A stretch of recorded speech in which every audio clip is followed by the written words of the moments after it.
according to World Bank, this criterion is used in classifying countries with per capita income of US dollar 12,236 per annum and above in 2016 are called rich countries, and those countries with per capita income of 1,005 or less than are called low income countries. India comes in low middle class income country because its per capita is just $1,840 per annum in 2016. Page number 8 के last paragraph में आपने ये पढ़ा है कि world bank के according अगर किसी भी कंट्री के सिटीजन की पर एनम इनकम $12,236 से ऊपर है, अमेरिकन डॉलर से ऊपर है, इससे इतनी है या इससे ज़्यादा है, तो वो रिच कंट्रीज़ में काउंट होते हैं। लेकिन वहीं अगर पर कैपिटा इनकम किसी भी कंट्री के सिटीजन की पर कैपिटा इनकम 105 है या इससे लेस है, तो वो लो इनकम कंट्रीज़ में काउंट होते हैं। हमारी कंट्री में पर कैपिटा इनकम जो है वो 1840 US डॉलर है, इसलिए हमारी country low middle income countries में काउंट होती है। पेज नंबर 8 तक चैप्टर क्लियर है आपको। अब हम आगे कवर करते हैं income and other criteria. In our country, Haryana is on the top of the list of the states with high income पर हेड। हमारी कंट्री में हरियाणा में सबसे ज़्यादा पर कैपिटा इनकम मिल रही है। And Bihar is at the bottom. Haryana is on the top and Bihar is on the bottom with 34,168 rupees only. A person in Haryana earned rupees 1,62,034 per year, and in Bihar a person earns only rupees 34,168 rupees per year. A table at the page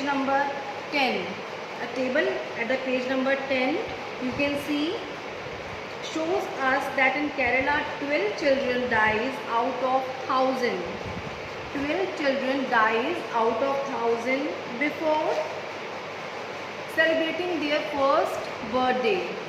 Means Kerala में 1000 बच्चे जो पैदा होते हैं उनमें से 12 बच्चे अपना फर्स्ट बर्थडे मनाने से पहले उनकी डेथ हो जाती है। और हरियाणा में एक साल में 1000 में से 36 बच्चों की डेथ होती है। This is our infant mortality rate. ये हरियाणा का इन्फेंट मोर्टलिटी रेट है। Half of the children aged 14 to 15 in Bihar are not attending school beyond class 8। Bihar state में 14 से 15 साल के बच्चों में से आधे बच्चे जो हैं वो 8वीं क्लास पास करने के बाद में आगे पढ़ते नहीं हैं। ये हमारी कंट्री के स्टडी रेशोज़ हैं। ये हमारी कंट्री के रेशोज़ हैं कि हम अपने बच्चों को कितनी फैसिलिटी दे रहे हैं मेडिकली एंड एजुकेशनली। आगे public facilities on the page number 11 you can see we want money as well as the living standard also. हमें अपने लिविंग स्टैंडर्ड के साथ साथ पैसा भी चाहिए। सिर्फ लिविंग स्टैंडर्ड बिना मनी के नहीं आ सकता। We require minimum life security in the society. A minimum living standard is essential for all. Kerala has a low infant mortality rate because it has adequate provision of basic health and educational facilities. Similarly, in some states PDS, public distribution system, function well. Health and nutritional states of people of such states certainly likely to be better. हम जिस जगह पे भी रहते हैं हम खुद भी अपने आप को दूसरी जगह से कंपेयर करते हैं कि हमारे स्टेट में क्या पॉजिटिव मिल रहा है, क्या हमें प्रॉफिट्स मिल रहे हैं, और दूसरी जगह पे लाइफ लिविंग स्टैंडर्ड ज़्यादा हाई है या लो है, हम खुद भी ये देखते हैं। जैसे अगर हम दूसरी कंट्री से अपने आप को काउंट करें तो Sri Lanka have higher rank in world, Nepal and Bangladesh have low per capita income in comparison then India, but life expectancy is better than that of India. Even छोटी सी कंट्री श्रीलंका जो है उसका जो वर्ल्ड रैंक है डेवलपमेंट में वो इंडिया से ज़्यादा है। नेपाल और बांग्लादेश की जो है वो रेट लो है, लेकिन हमारी कंट्री की लाइफ एक्सपेक्टेंसी उन कंट्रीज़ के कंपैरिजन में ज़्यादा है। Now your last topic, sustainability of development. Sustainability of development on the page number 14। There are renewable resources and resources we have of two types, renewable and non-renewable. First type है ground water, air etc. and non-renewable resources हैं which will get exhausted after years of age. We have a fixed stock of these things. Sustainability of development is a new area of knowledge in which scientists, economists, philosophers and other social scientists are working together. Now what is development? अगर हम इस पूरे chapter का एक short देखें तो development क्या है? डेवलपमेंट सिर्फ इकोनॉमिक या मटेरियलिस्टिक ग्रोथ नहीं है, ये इससे ज़्यादा है।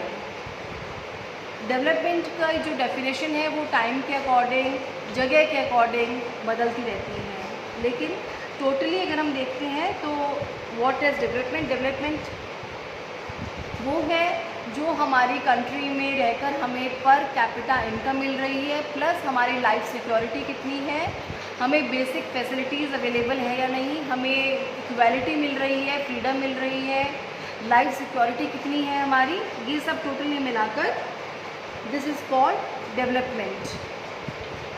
ओके, ये चैप्टर यहाँ हमारा क्लोज होता है। इस चैप्टर को पढ़ने के बाद में मैं शॉर्ट में आपको पूरे पॉइंट जो हैं वो रिवाइज करवा चुकी हूँ।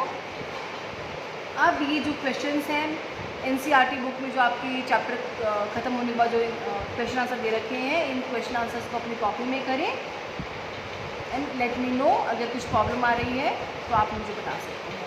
Okay, thank you.